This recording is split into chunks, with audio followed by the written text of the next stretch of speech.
K Shailaja കണ്ണൂരിൽ പേരാവൂരിൽ CPIM സ്ഥാനാർത്ഥിയാകും.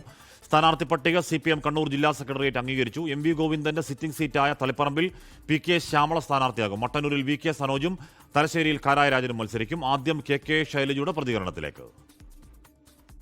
അറിയില്ല, party secretariat ചേരാനിരിക്കുന്നല്ലേ, സംസ്ഥാന സെക്രട്ടേറിയറ്റ് ചേർന്നാലല്ലേ സ്ഥാനാർത്ഥികളെല്ലാം നിശ്ചയിക്കുള്ളൂ. എനിക്ക് വേറെ അതിനെക്കുറിച്ച് ഒരു ധാരണയുമില്ല. അല്ല, അത് പാർട്ടി സെക്രട്ടേറിയറ്റ് നാളെയുണ്ട്, ഞങ്ങളെല്ലാം അങ്ങോട്ട് പോവുകയാണ്. 8-ാം തീയതിയാണ് പാർട്ടി സ്ഥാനാർത്ഥികളെ പ്രഖ്യാപിക്കുക. ഓക്കെ, പേരവരാര് സ്ഥാനാർത്ഥി എന്നുള്ളതല്ല, ഇടതുപക്ഷം ജയിക്കും.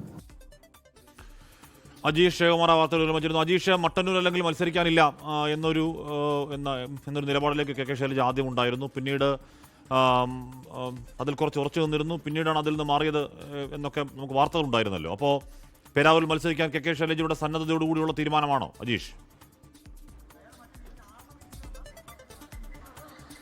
മട്ടന്നൂരിൽ 2 ടേം വ്യവസ്ഥ വന്നതോടെയാണ് KK ശൈലജ ടീച്ചറിന് മാറേണ്ടി വന്നത്. പക്ഷേ സംസ്ഥാന നേതൃത്വം ഇടപെട്ടാണ് പേരാവൂരിൽ മത്സരിക്കണമെന്ന് ആവശ്യപ്പെട്ടത്. പിന്നീട് ഈ ആവശ്യം KK ശൈലജ തന്നെ അംഗീകരിക്കുകയായിരുന്നു. സംസ്ഥാന ജില്ലാ സെക്രട്ടേറിയറ്റ് ചേർന്നപ്പോഴും പേരാവൂരിൽ KK ശൈലജയെ തന്നെ മത്സരിപ്പിച്ചാൽ മതി എന്നുള്ളൊരു തീരുമാനത്തിലേക്ക് എത്തുകയായിരുന്നു. അവിടുത്തെ ഏരിയ സെക്രട്ടറി സക്കീർ ഹുസൈൻ്റെ പേരുകൾ ഉയർന്നു വന്നിരുന്നെങ്കിലും ശക്തമായൊരു മത്സരം കാഴ്ചവെക്കണമെങ്കിൽ വലിയ പ്രതിച്ഛായയുള്ള നേതാവായിട്ടുള്ള KK ശൈലജയെ തന്നെ ഇറക്കണം എന്നുള്ളൊരു ആവശ്യം തന്നെയായിരുന്നു ജില്ലാ സെക്രട്ടേറിയറ്റിൽ ഭൂരിഭാഗം പേർക്കും ഉണ്ടായിരുന്നത്. അങ്ങനെയാണ് KK ശൈലജയെ പേരാവൂരിൽ മത്സരിപ്പിക്കണമെന്നുള്ളൊരു നിർദ്ദേശം വന്നത്. നേരത്തെ അവിടെ നിന്ന് 2006 ജയിച്ച് MLA ആയിട്ടുള്ള വ്യക്തി കൂടിയാണ് KK ശൈലജ. പിന്നീടാണ് അവിടുന്ന് കൂത്തുപറമ്പിലേക്കും പിന്നീട് മട്ടന്നൂരിലേക്കും KK ശൈലജ മാറിയത്.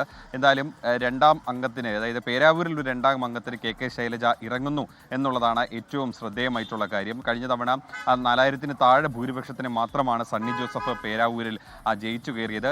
ഒന്ന് ആഞ്ഞു പിടിച്ചു കഴിഞ്ഞാൽ തിരിച്ചു കിട്ടും എന്നുള്ളൊരു പ്രതീക്ഷ ഇടതുപക്ഷത്തിനുള്ള ഒരു മണ്ഡലം കൂടിയാണ് പേരാവൂർ. അങ്ങനെയാണ് പേരാവൂരിൽ KK ശൈലജയെ മത്സരിപ്പിക്കുന്നത്. മട്ടന്നൂരിൽ കുറച്ചും കൂടി LDFന് സേഫ് ആയിട്ടുള്ളൊരു മണ്ഡലമാണ്. സംസ്ഥാനത്ത് തന്നെ ഏറ്റവും കൂടുതൽ ഭൂരിപക്ഷത്തിൽ കഴിഞ്ഞ തവണ KK ശൈലജ ജയിച്ച മണ്ഡലമാണ്. 60,000 ഭൂരിപക്ഷം ഉണ്ടായിരുന്നു. അവിടെ ഇത്തവണ DYFയുടെ സംസ്ഥാന സെക്രട്ടറി VK സനോജിനെ മത്സരിപ്പിക്കാനാണ് ജില്ലാ സെക്രട്ടറി തീരുമാനിച്ചിരിക്കുന്നത്. മറ്റൊരു പേരൊന്നും അവിടെ ഉയർന്നു വന്നില്ല.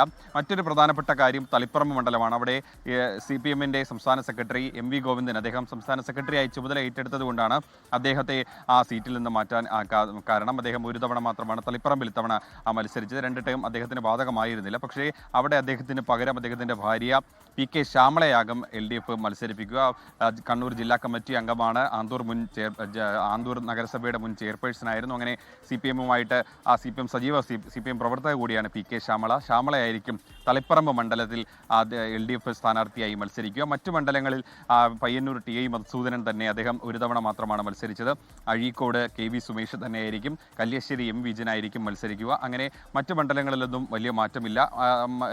തലശ്ശേരിയിലാണ് 2 ടേം ബാധകമായിട്ടുള്ള AN ഷംസീർ മാറി പകരം കാരായി രാജനായിരിക്കും അവിടെ LDF സ്ഥാനാർത്ഥിയായി മത്സരിക്കുക. മുൻ കണ്ണൂർ ജില്ലാ പഞ്ചായത്ത് അംഗം കൂടിയായിരുന്നു കാരായി രാജൻ. അങ്ങനെ കണ്ണൂർ ജില്ലയിലെ മറ്റു 3 മണ്ഡലങ്ങൾ, അത് കണ്ണൂർ, ഇരിക്കൂർ, കൂത്തുപറമ്പ്, ഈ 3 മണ്ഡലങ്ങൾ അത് ഘടകകക്ഷികൾക്കുള്ളതാണ്. കണ്ണൂരിൽ കോൺഗ്രസ് എസും. എന്തായാലും KK ശൈലജ പേരാവൂരിൽ മത്സരിക്കുമെന്ന കാര്യം ഏതാണ്ട് ഉറപ്പിക്കാവുന്ന മട്ടുണ്ട്. അങ്ങനെയാണെങ്കിൽ അവിടെ സണ്ണി ജോസഫ് KK ശൈലജ പോരാട്ടം വരും. KK ശൈലജയ്ക്ക് ഒരിക്കൽ അവിടെ ജയിച്ച ചരിത്രമുണ്ടെങ്കിലും പിന്നീട് ഈ പറയുന്ന സണ്ണി ജോസഫ് പലയാവർത്തി ജയിച്ചുകൊണ്ട് അത് അവരുടെ കരുത്തൻ കോട്ടയാണ് എന്ന് കോൺഗ്രസ് അവകാശപ്പെടുന്ന മണ്ഡലമാണ് പേരാവൂർ. അവിടെ KK ശൈലജ കൂടി വരുമ്പോൾ ഒരു ഗംഭീരമായ മത്സരം ഉണ്ടാകുമെന്ന കാര്യത്തിൽ തർക്കം വേണ്ട. ലോകത്തെവിടെയായാലും ഏത് സമയത്തും 24 വാർത്തകളും ഓഗ്മെന്റഡ് റിയാലിറ്റി പാക്കേജുകളും എക്സ്പ്ലെയിനറുകളും വിശദമായി കാണാൻ ഞങ്ങളുടെ YouTube ചാനൽ നിങ്ങൾക്ക് സബ്സ്ക്രൈബ് ചെയ്യാം.